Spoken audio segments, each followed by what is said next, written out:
आज की कहानी हमारे आसपास रहने वाले एक ऐसे इंसान की है जिसे लोग रोज देखते हैं लेकिन कभी महसूस नहीं करते। दरवाजे पर खड़ा सिक्योरिटी गार्ड जिसे लोग बस गार्ड कहकर बुला देते हैं। किसी ने कभी उसका नाम नहीं पूछा, किसी ने कभी ये नहीं सोचा कि उसकी भी कोई दुनिया होगी, कोई सपना होगा। आज उसी की कहानी है। दिल्ली की एक बड़ी सोसाइटी थी। ऊंची ऊंची इमारतें, महंगी गाड़ियां, हर फ्लैट में चमकती हुई जिंदगी। लेकिन उसी गेट के बाहर एक छोटी सी सिक्योरिटी कैबिन थी जहां बैठता था राम प्रसाद। उम्र लगभग 55 साल, चेहरे पर झुर्रियां, आंखों में थकान और होठों पर हमेशा मुस्कान। सुबह लोग ऑफिस जाते तो वह सलाम करता, रात को लोग लौटते तब भी वही मुस्कुरा कर गेट खोल देता। बारिश हो, कड़ाके की ठंड हो या चिलचिलाती गर्मी, राम प्रसाद कभी अपनी ड्यूटी से पीछे नहीं हटता था। लोग कहते गार्ड है, यही तो काम है इसका। लेकिन किसी ने कभी ये नहीं पूछा, राम प्रसाद आज तुमने खाना खाया या नहीं। राम प्रसाद हर महीने 15,000 रुपए कमाता था। उसमें से 8,000 गांव भेज देता जहां उसकी बूढ़ी माँ रहती थी, पत्नी सुनीता और 12 साल का बेटा चिराग। राम प्रसाद खुद शहर में एक छोटे से किराए के कमरे में रहता था। कमरे में एक पुरानी चारपाई, एक स्टोव, 2 बर्तन और दीवार पर टंगी अपने परिवार की एक तस्वीर। हर रात सोने से पहले वह उसी तस्वीर को देखकर मुस्कुरा देता, बस थोड़ा और फिर सब ठीक हो जाएगा। यही सोचकर वह हर दिन जी लेता। चिराग पढ़ाई में बहुत तेज था, सरकारी स्कूल में पढ़ता था, लेकिन उसके सपने सरकारी नहीं थे। वह कहता था, पापा मैं बड़ा होकर इंजीनियर बनूंगा, आपको नौकरी नहीं करने दूंगा। राम प्रसाद हंस देता, जरूर बनेगा बेटा, तू तो मुझसे भी बड़ा आदमी बनेगा। फोन कटने के बाद वह अक्सर चुपचाप रो देता। उसे पता था सिर्फ सपना देखना बहुत आसान है, उसे पूरा करना नहीं। सोसाइटी में रहने वाले बच्चे महंगे स्कूलों में जाते थे। हर शाम बड़ी बड़ी कारें आती, बच्चे उतरते, उनके हाथ में महंगे बैग, महंगे जूते, महंगे मोबाइल।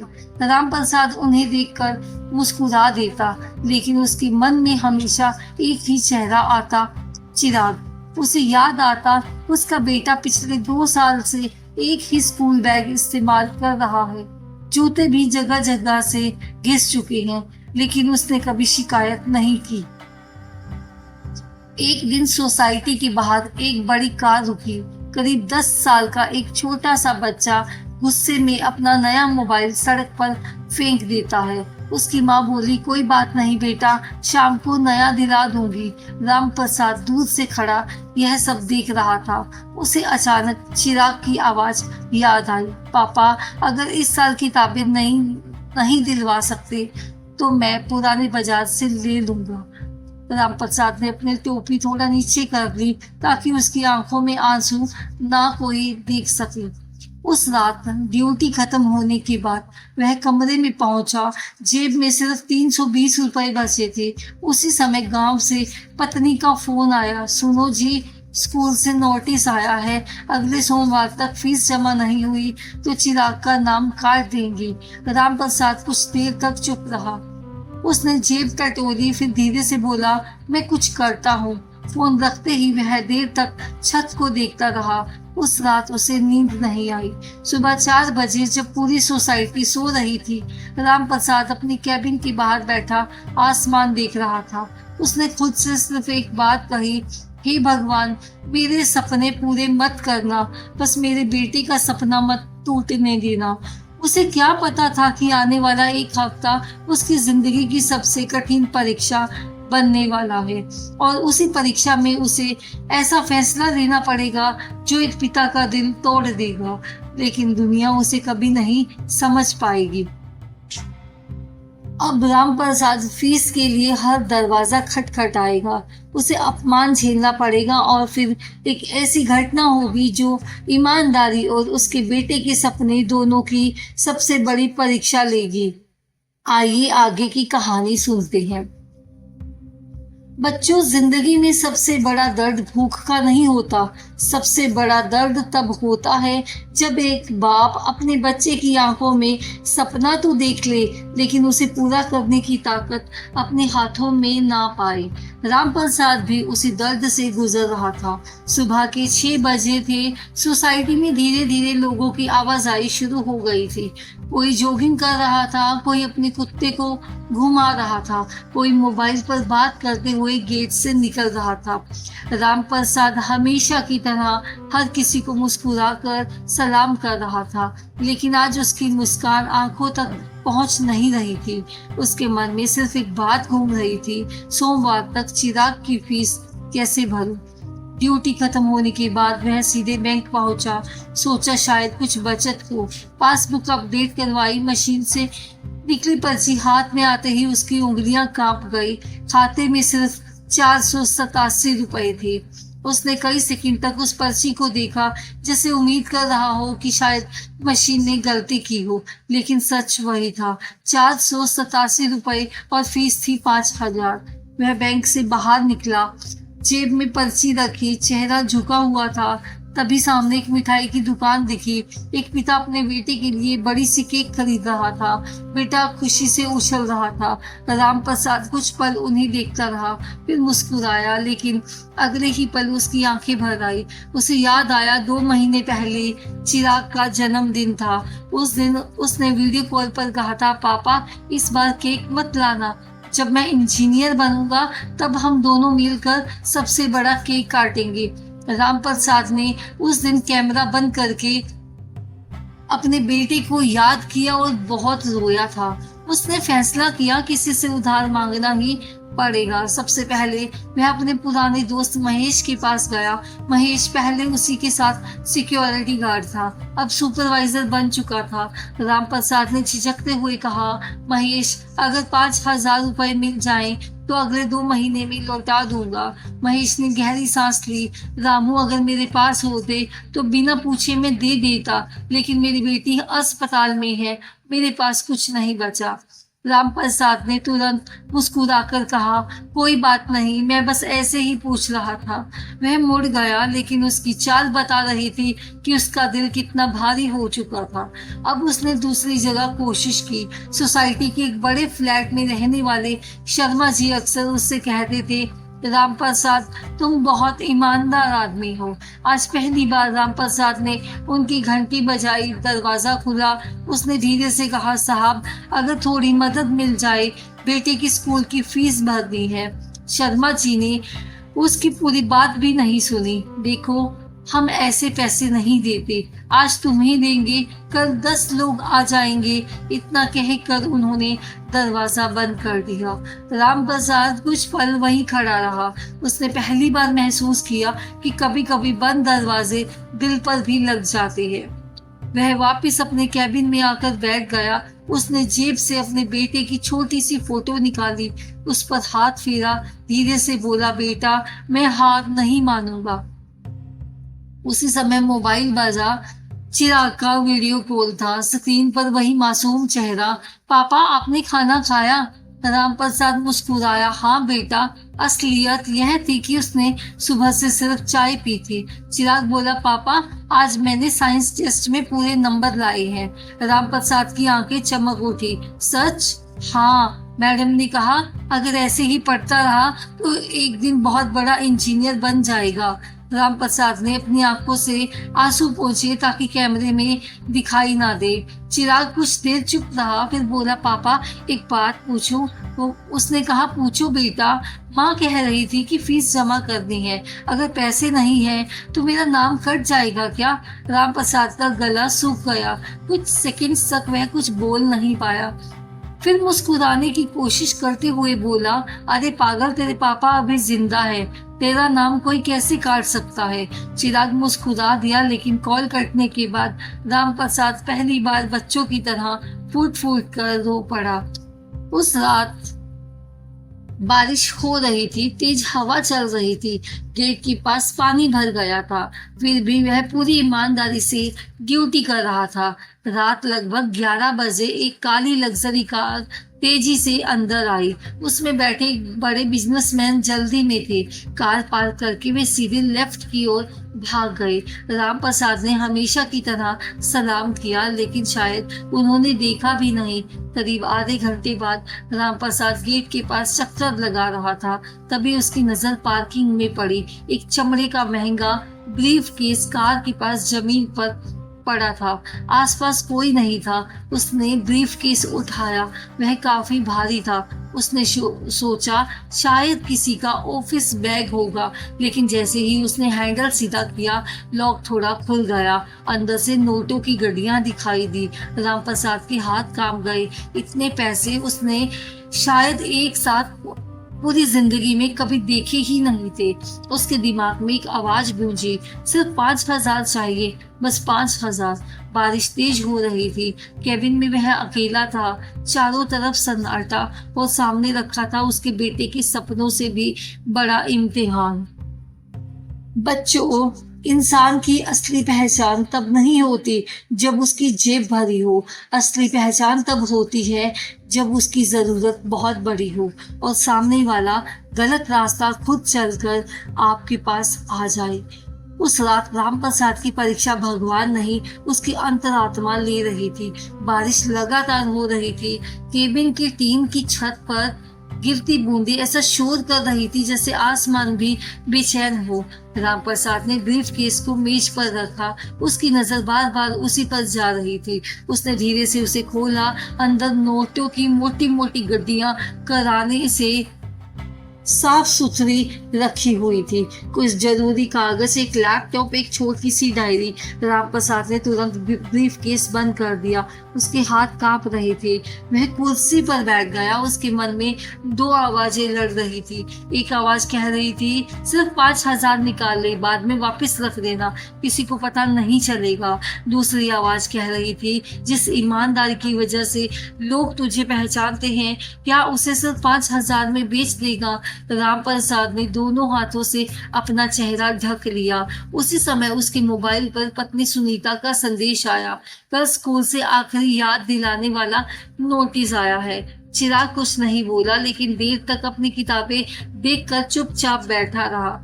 राम प्रसाद का दिल जैसे किसी ने मुट्ठी में कस लिया हो। उसने मोबाइल सीने से लगा लिया।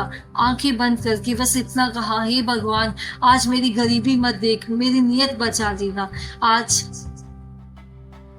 मैं जिस दौर से गुजर रहा हूँ ये तो तुझे पता है। रात की लगभग 12 बजे सोसाइटी के सीसीटीवी रूम से फोन आया। राम प्रसाद जी, सब ठीक है ना? जी साहब, सब ठीक है। उसने ब्रीफकेस की तरफ देखा। वह चाहता तो किसी को कुछ बताए बिना उसे छिपा सकता था, लेकिन अगले ही पल उसने इंटरकॉम उठाया। सर, पार्किंग में एक ब्रीफकेस मिला है, शायद किसी रेजिडेंट का है, मैं इसे ऑफिस में जमा कर देता हूँ। उसने फोन रख दिया। उसकी आंखों में आंसू थे, लेकिन चेहरे पर सुकून था। करीब 15 मिनट के बाद एक लग्जरी कार तेजी से गेट के पास आकर रुकी। वही बिजनेसमैन घबराए हुए बाहर निकले। चेहरा पसीने से भीगा हुआ था। गार्ड साहब, यहाँ कहीं एक काला ब्रीफकेस देखा है क्या? राम प्रसाद बिना कुछ बोले अंदर गया, ब्रीफकेस उठाया और दोनों हाथ से उसे सौंप दिया। बिजनेसमैन ने जैसे ही ब्रीफकेस खोला, उनकी सांस वापस आ गई। सब कुछ वैसा ही था। उन्होंने राहत की लंबी सांस ली, फिर जेब से 5,000 रुपए निकाल कर राम प्रसाद की ओर बढ़ाए। ये रखिए आपकी ईमानदारी का इनाम। राम प्रसाद ने नोटों की तरफ देखा। यही वह रकम थी जिसके लिए वह 2 दिन से दर दर भटक रहा था। बस हाथ बढ़ाना था और बेटे की फीस भर जाती। लेकिन उसने दोनों हाथ जोड़ दिए। साहब, अगर मैं इनाम के लिए ईमानदार होता तो ब्रीफकेस लौटाता ही नहीं। मैं अपना फर्ज निभा रहा था। बिजनेसमैन कुछ पल उसे देखते रह गए। शायद पहली बार उन्होंने किसी गरीब आदमी की आंखों में इतना आत्मसम्मान देखा था। उन्होंने मुस्कुराकर कहा, तुम्हारा नाम क्या है? राम प्रसाद। राम प्रसाद, आज तुमने सिर्फ मेरा ब्रीफकेस नहीं लौटाया, तुमने मेरा इंसानों पर से उठता हुआ भरोसा लौटा दिया। यह कहकर वे चले गए। रामप्रसाद फिर अपनी कुर्सी पर बैठ गया। उसने आसमान की ओर देखा और मन ही मन बोला, भगवान, आज मैंने अपने बेटे का सपना तो नहीं बचाया, लेकिन उसकी नजर में अपने बाप की इज्जत जरूर बचा ली। अगली सुबह सोसाइटी में यह बात आग की तरह फैल गई। गार्ड ने लाखों रुपए से भरा ब्रीफकेस लौटा दिया। हर कोई उसी की चर्चा कर रहा था। जो लोग कल तक उसे देखकर आगे बढ़ जाते थे, आज रुक कर हाथ मिला रहे थे। किसी ने कहा, आज के जमाने में ऐसे लोग कहाँ मिलते हैं। किसी ने कहा, अगर मैं होता तो शायद इतना ईमानदार नहीं बन पाता। रामप्रसाद बस मुस्कुरा कर आगे निकल जाता। उसे तारीफ नहीं चाहिए थी, उसे तो सिर्फ सोमवार से पहले 5,000 रुपए चाहिए थे। दोपहर में स्कूल से फिर फोन आया, अगर कल तक फीस नहीं जमा हुई तो चिराग का नाम हटा दिया जाएगा। रामप्रसाद ने जी कहकर फोन रख दिया। उसकी आंखें भर आई। आज पूरी सोसाइटी उसकी ईमानदार की तारीफ कर रही थी, लेकिन कोई यह नहीं जानता था कि वही ईमानदार आदमी अपने बेटे की पढ़ाई बचाने में असहाय खड़ा है। शाम को उसने अपने कमरे की दीवार पर टंगी परिवार की तस्वीर उतारी, उस पर जमी धूल साफ की। चिराग की मुस्कुराती तस्वीर को देखकर धीरे से बोला, बेटा, अगर तेरी पढ़ाई छूट भी गई तो मुझसे नाराज मत होना। तेरा बाप गरीब हो सकता है, बेईमान नहीं। इतना कहते ही उसकी आवाज भर्रा गई। कमरे में सन्नाटा था, लेकिन उस सन्नाटे में एक पिता का टूटा हुआ दिल साफ सुनाई दे रहा था। मेरे बच्चों, कभी कभी भगवान हमारी प्रार्थना तुरंत नहीं सुनते, क्योंकि वे हमें ठुकराना नहीं चाहते, बल्कि हमारी कहानी को और सुंदर बनाना चाहते हैं। जिस इंसान ने पूरी रात अपनी ईमानदारी बचाई थी, आज उसी की उम्मीद आखिरी सांसें गिन रही थी। सोमवार की सुबह रामप्रसाद की आंखें रात भर जागने की वजह से लाल थी। हाथ में वही पुराना टिफिन, कंधे पर घिसा हुआ बैग और चेहरे पर जबरदस्ती की मुस्कान, लेकिन अंदर सब कुछ टूट चुका था। उसने ड्यूटी शुरू की ही थी कि मोबाइल बजा। स्कूल के प्रिंसिपल का फोन था। रामप्रसाद जी, हमें अफसोस है, आज फीस जमा ना होने के कारण चिराग का नाम अस्थायी रूप से स्कूल से हटा दिया गया है। जब फीस जमा हो जाएगी तब दोबारा प्रवेश की प्रक्रिया करनी होगी। फोन कट गया। रामप्रसाद कुछ पल तक मोबाइल को देखता रह गया, फिर धीरे धीरे उसकी पकड़ ढीली पड़ गई।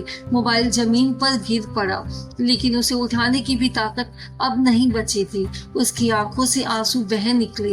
वह गेट के कोने में जाकर बैठ गया ताकि कोई उसे रोता हुआ ना देख सके। उसने सिर झुका लिया और पहली बार खुद से कहा, शायद मैं एक अच्छा बाप नहीं बन पाया। उसी समय गांव में चिराग स्कूल के बाहर खड़ा था। उसके दोस्त क्लास के अंदर जा चुके थे। चपरासी ने प्यार से कहा, बेटा, आज घर चले जाओ। चिराग ने सिर झुका लिया। उसने अपनी किताबें सीने से लगा ली। उसकी आंखों में आंसू थे, लेकिन उसने किसी से कुछ नहीं कहा। घर पहुंचकर उसने सिर्फ अपनी माँ से एक बात कही, माँ, पापा को मत बताना कि मैं रोया था। उन्हें पहले ही बहुत चिंता रहती है। सुनीता अपने बेटे को सीने से लगाकर फूट फूट कर रो पड़ी। इधर रामप्रसाद ड्यूटी पर खड़ा था, हर आने जाने वाले को सलाम कर रहा था, लेकिन आज उसके हाथ भारी थे। उसे लग रहा था जैसे हर सलाम के साथ उसका आत्मविश्वास थोड़ा थोड़ा टूट रहा हो। दोपहर के लगभग 12 बजे एक चमचमाती काली कार सोसाइटी के गेट पर आकर रुकी। रामप्रसाद ने हमेशा की तरह सलाम किया। कार का शीशा नीचे हुआ। अंदर वही बिजनेसमैन बैठे थे जिनका ब्रीफ केस उसने लौटाया था। उन्होंने मुस्कुराकर कहा, रामप्रसाद, थोड़ा समय है। रामप्रसाद घबरा गया। जी साहब। दोनों कैबिन के अंदर बैठ गए। कुछ सेकंड तक खामोशी रही, फिर बिजनेसमैन ने पूछा, उस दिन तुमने इनाम क्यों नहीं दिया? रामप्रसाद मुस्कुरा दिया, साहब, मेरे पिता कहा करते थे, ईमानदारी अगर बिक जाए तो इंसान अमीर होकर भी गरीब रह जाता है। बिजनेसमैन ने गहरी सांस ली, फिर पूछा, घर में कौन कौन है? रामप्रसाद ने पहली बार खुलकर सब कुछ बता दिया। गांव, बीमार माँ, पत्नी, चिराग, उसकी पढ़ाई और आज स्कूल से नाम कटने तक की पूरी कहानी। बोलते बोलते उसकी आवाज कांपने लगी। आखिर में उसने सिर झुका लिया। माफ कीजिए साहब, मुझे यह सब नहीं कहना चाहिए था। कुछ देर तक कैबिन में बिल्कुल सन्नाटा रहा। फिर बिजनेसमैन ने अपनी आंखें पोंछी, धीरे से बोले, रामप्रसाद, क्या तुम्हें पता है उस ब्रीफ केस में सिर्फ पैसे नहीं थे। रामप्रसाद ने हैरानी से उनकी तरफ देखा। उसमें हमारी कंपनी का एक बहुत बड़ा एग्रीमेंट था। अगर वह खो जाता तो मुझे करोड़ों का नुकसान होता, शायद मेरी कंपनी भी बंद हो जाती। रामप्रसाद चुप रहा। बिजनेसमैन आगे बोले, मैंने उस दिन तुम्हें 5,000 देने की कोशिश की क्योंकि मुझे लगा हर इंसान की कीमत पैसे से लगाई जा सकती है, लेकिन तुमने मुझे गलत साबित कर दिया। उन्होंने जेब से एक सफेद लिफाफा निकाला और मेज पर रख दिया। रामप्रसाद ने तुरंत पीछे हटते हुए कहा, साहब, मैं दान नहीं लूंगा। बिजनेसमैन मुस्कुराई, यह दान नहीं है। और दूसरा कागज निकाला, यह तुम्हारे बेटे चिराग के नाम पूरी पढ़ाई की स्कॉलरशिप है। आज से 10वीं तक की नहीं, इंजीनियर बनने तक की पूरी पढ़ाई का खर्च हमारी कंपनी उठाएगी। रामप्रसाद को लगा शायद उसने गलत सुन लिया। उसने कांपते हाथों से कागज उठाया। उस पर साफ लिखा था, एजुकेशन सपोर्ट स्कॉलरशिप, चिराग रामप्रसाद। उसकी आंखों से आंसू टपकने लगे, लेकिन कहानी यही खत्म नहीं हुई। बिजनेसमैन ने मुस्कुरा कर दूसरा लिफाफा आगे बढ़ाया और यह रामप्रसाद ने खोला। अंदर एक नियुक्ति पत्र था, सिक्योरिटी सुपरवाइजर, वेतन 15,000 नहीं, 42,000 प्रति महीना। रामप्रसाद की उंगलियां कांपने लगी। साहब, मैं इसके लायक नहीं हूँ। बिजनेसमैन ने उसका हाथ पकड़ लिया। नहीं रामप्रसाद, तुम इस कुर्सी के नहीं, इस सम्मान के हकदार हो। कंपनी को गार्ड नहीं, तुम जैसा इंसान चाहिए। रामप्रसाद अब खुद को रोक नहीं पाया। वह रो पड़ा, इतना रोया जितना शायद बचपन के बाद कभी रोया ही नहीं था। उसकी आंखों में गरीबी के आंसू नहीं थे, बल्कि एक बाप की जीत के आंसू थे। उसी पर उसने कांपते हाथों से पत्नी को फोन लगाया। फोन उठते ही बोला, सुनीता, अपने बेटे से कहना उसका नाम किसी स्कूल से नहीं, अब उसकी किस्मत में लिखा जाएगा। उधर से सिर्फ रोने की आवाज आ रही थी। चिराग ने फोन दिया। पापा, रामप्रसाद बोला, बेटा, तू इंजीनियर बनेगा। ये तेरे बाप का वादा नहीं, भगवान का फैसला है। फोन के दोनों तरफ सिर्फ आंसू थे, लेकिन उन आंसुओं में पहली बार हार नहीं, उम्मीद थी। बच्चों कहते हैं कि मेहनत कभी बेकार नहीं जाती, लेकिन मैं कहती हूँ कि ईमानदारी से की गई मेहनत कभी भगवान के घर खाली नहीं जाती। भगवान देर जरूर करते हैं, लेकिन जब देते हैं तो इंसान की सोच से भी ज्यादा देते हैं। अब सुनो उस कहानी का आखिरी हिस्सा, जिसे सुनकर शायद तुम्हें अपने पिता की थकी हुई आंखों में एक सपना दिखाई देने लगी। अब समय अपनी रफ्तार से आगे बढ़ता गया। दिन, महीने, फिर साल बीत गए। रामप्रसाद अब उसी कंपनी में सिक्योरिटी सुपरवाइजर था। वेतन पहले से अच्छा हो गया था। किराए का छोटा कमरा एक साफ सुथरे 2 कमरों के घर में बदल चुका था। उसकी बूढ़ी माँ का इलाज चल रहा था। सुनीता के चेहरों पर वर्षों बाद सुकून दिखाई देने लगा था। लेकिन इन सब चीजों के बावजूद रामप्रसाद की एक आदत कभी नहीं बदली। वह हर सुबह अपनी पुरानी सिक्योरिटी गार्ड वाली टोपी अलमारी से निकालता, उसे साफ करता, अपने माथे से लगाता और फिर वापस रख देता। सुनीता कई बार हंसकर पूछती, अब इसकी क्या जरूरत है? रामप्रसाद मुस्कुरा देता, यही टोपी मुझे याद दिलाती है मैं कहाँ से चला था। उधर चिराग दिन रात पढ़ाई कर रहा था। वह जानता था उसकी किताबों के हर पन्ने पर उसके पिता का पसीना लगा है। जब दोस्त घूमने जाते वह लाइब्रेरी में बैठा रहता, जब दूसरे नए मोबाइल खरीदते वह पुराना फोन ही चलाता, क्योंकि उसे अपने पिता की वह रात याद थी जब उन्होंने 5,000 रुपए के लिए पूरी दुनिया के सामने हाथ फैलाया था। एक दिन देश के सबसे बड़े इंजीनियरिंग संस्थानों में एक का परिणाम आया। चिराग का चयन हो गया। घर में पहली बार इतनी जोर से खुशी की आवाज गूंजी कि पड़ोसी भी दौड़े चले आए। रामप्रसाद ने रिजल्ट देखा, फिर चुपचाप कमरे में चला गया। सब लोग उसे ढूंढने लगे। वह अपनी पुरानी टोपी हाथ में लिए रो रहा था। धीरे से बोला, बाबूजी, आज आपका पोता जीत गया। 4 साल बाद कैंपस प्लेसमेंट हुआ। चिराग को एक बड़ी मल्टीनेशनल कंपनी में नौकरी मिल गई। पहली ही तनख्वाह इतनी थी जितनी राम प्रसाद 6 महीनों में कमाता था। लेकिन उस दिन चिराग ने अपने लिए कुछ नहीं खरीदा। वह सीधा बाजार गया, एक मिठाई का डिब्बा, एक नई घड़ी और एक सुंदर सा फ्रेम लेकर घर पहुंचा। उस फ्रेम में क्या था? वही पुरानी फोटो जिसमें उसके पिता सिक्योरिटी गार्ड की वर्दी में गेट पर खड़े मुस्कुरा रहे थे। नीचे उसने अपने हाथों से लिखवाया था, मेरे पहले हीरो मेरे पापा।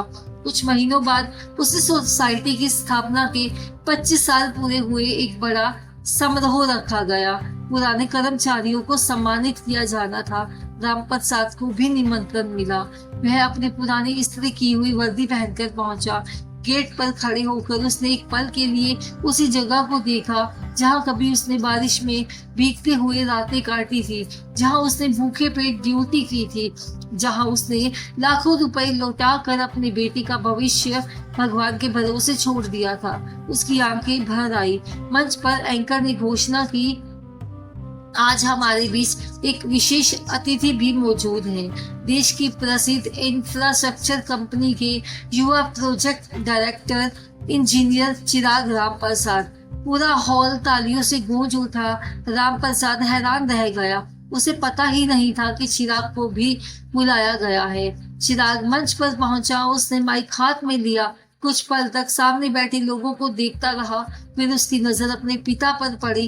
वह मुस्कुराया, लेकिन अगले ही पल उसकी आंखें नम हो गई। उसने कहा, आज लोग मुझे मेरी डिग्री से पहचानते हैं, लेकिन मेरी असली पहचान वही बैठा उस वर्दी से है।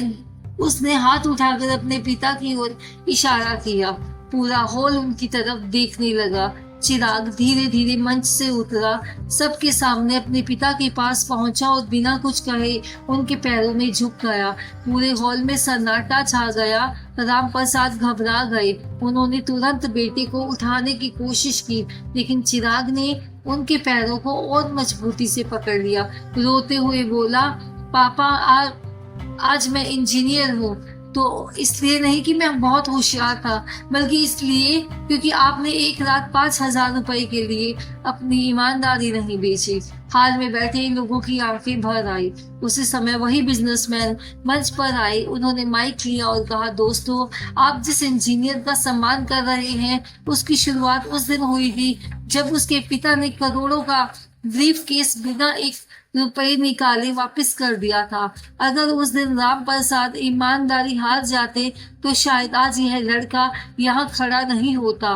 पूरा हॉल तालियां बजाने लगा। तालियां जो किसी अमीर आदमी के लिए नहीं, एक ईमानदार इंसान के लिए बज रही थी।